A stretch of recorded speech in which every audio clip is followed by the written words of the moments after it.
Ladies and gentlemen, whether you are going on a lunch break or going on a holiday, today I'm going to show you how to set out of office on Microsoft Outlook.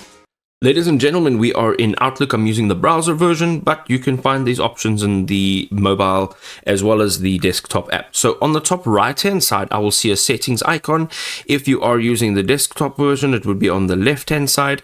Ultimately, we're going into settings and we're looking for account. Now within account, you will see automatic replies, and within automatic replies, you can just toggle this, turn on automatic replies, and then you can choose when it's sent and what it says. So here we're going to just choose send replies only during a time period.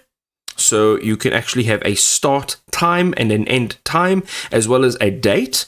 Okay, so let's say we would like to have it say perhaps we're going on holiday, so let's make it that date, and the end date you can now also set an end date. We are coming back, and then you can also set time. Okay, so if you want it all time, so it's going to be from 12 until 12.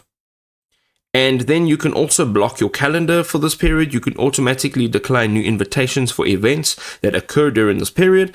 And then you can also decline and cancel any meetings during this period. And over here, you can see it says, if you select this box, existing meetings that you will have already organized will be canceled.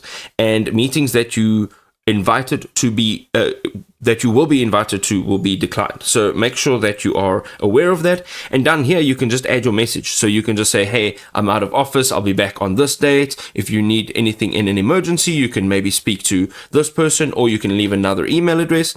And then you can check this to have it only sent to your contacts. And once you're done, you can just click on save, and this will then take effect.